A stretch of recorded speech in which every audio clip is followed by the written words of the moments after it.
ଆଜି ସୋମବାର ମହା ଅଧ୍ୟାୟରେ ଚିକି ଆଉ ରାମଙ୍କର ଆଉ ରୋହିଙ୍କର ଜବରଦସ୍ତ ମହା ଲଢ଼େଇ ହେବା ପାଇଁ ଯାଉଛି। ସେଥିପାଇଁ ଗୋଟେ ନୂଆ ଟ୍ୱିଷ୍ଟ ଆସିଯାଇଛି। ଜେଜେମା ଆଜି ଆଉ ରୋହି ଆଜି ଚିକିଙ୍କୁ ମିଶି ମାରିଦେବା ପାଇଁ ବହୁତ ବଡ଼ ଷଡ଼ଯନ୍ତ୍ର କରିଥିବେ, କିନ୍ତୁ ରାମ ଆସି ଚିକିକୁ ଆଜି ବଞ୍ଚାଇ ଦେବେ। ତେବେ ଦର୍ଶକ ବନ୍ଧୁ, ଏବେ ତୋରି ପାଇଁ ତୋ ପାଇଁ ସିରିଏଲ କାହାଣୀରେ ଆଗକୁ କ'ଣ ଆସିବ ନୂଆ ଟ୍ୱିଷ୍ଟ, ତାହା ସବୁକିଛି ଜାଣିବା ପାଇଁ ହେଲେ ଆପଣମାନେ ଆଜିର ଭିଡ଼ିଓଟିକୁ ପୁରା ଶେଷ ପର୍ଯ୍ୟନ୍ତ ଦେଖନ୍ତୁ।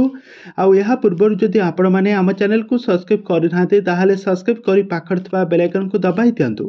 ତେବେ ଦର୍ଶକ ବନ୍ଧୁ, ଆଜି ଆପଣମାନେ ତୋରି ପାଇଁ ତୋ ପାଇଁ ସିରିଏଲରେ ଦେଖିବା ପାଇଁ ପାଇବେ ଏକ ଜବରଦସ୍ତ ଏପିସୋଡ଼।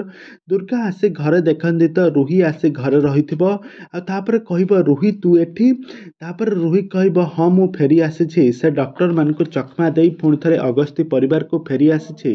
ଆଉ ହଁ, ମୁଁ ତୋ ପାଇଁ ଗୋଟେ ସରପ୍ରାଇଜ୍ ରଖିଛି। ତାପରେ ରୋହି କିଛି ଟଙ୍କା ବିଡ଼ା ଆଣି ଚିକିଙ୍କ ଉପରକୁ ଫିଙ୍ଗି ଦେଇ କହିବ ତୁ ଏଠୁ ଚାଲିଯା, ଏଇଟା ତୋ ପାଇଁ, ଏଇଟା ତୋ ପାଉଣା, ତୁ ଏହାକୁ ନେଇ ତୁ ଏ ରାମକୁ ଛାଡ଼ି ଏ ଅଗସ୍ତି ପରିବାରକୁ ଛାଡ଼ି ତୁ ଏଠାରୁ ଚାଲିଯା।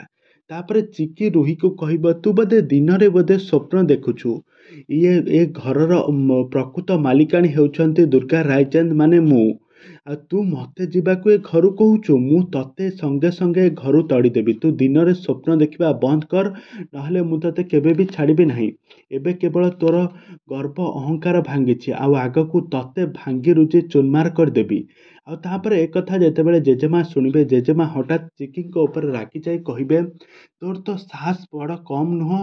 ମୋ ଶ୍ରିୟାକୁ ତୁ ଆଖି ଉଠେଇ ଯେବେ ବି ଚାହିଁବୁ ତ ଆଖି ତାଡ଼ିଦେବି, ଆଉ ମୋ ଶ୍ରିୟା ବିରୁଦ୍ଧରେ ଯିଏ ବି ଯିବ ମୁଁ ତାକୁ କେବେ ବି ଛାଡ଼ିବି ନାହିଁ। ତାପରେ ଜେଜେମା ଚିକିଙ୍କ ଉପରେ ପୁରା ରାଗିଯାଇ ଚିକିଙ୍କୁ ଗୋଟେ ଫୁଲ କୁଣ୍ଡ ଆଣି ତାଙ୍କୁ ଖପାଡ଼ି ମାରିବା ପାଇଁ ଚେଷ୍ଟା କରୁଥିବେ। ତାପରେ ରାମ ଆସି ତାଙ୍କ ପିଠି ଦେଖେଇ ଦେଇ କହିବେ ଜେଜେମା ତମେ ସେ ଶ୍ରିୟା ସପୋର୍ଟ ନିଅ, କିନ୍ତୁ ମୁଁ ମୋ ଚିକିକୁ ମୁଁ କେବେ ବି ଛାଡ଼ିବି ନାହିଁ। ମୁଁ ମୋ ଚିକି ପାଇଁ ମୁଁ ସବୁବେଳେ ବହୁତ ଭଲ ପାଇ, ତାକୁ ମୋ ଜୀବନ ଠାରୁ ବି ଅଧିକ ଭଲ ପାଇ। ତମେ କିନ୍ତୁ ତାର କିଛି ବି କ୍ଷତି ହେବା ପାଇଁ ଦେବ ନାହିଁ।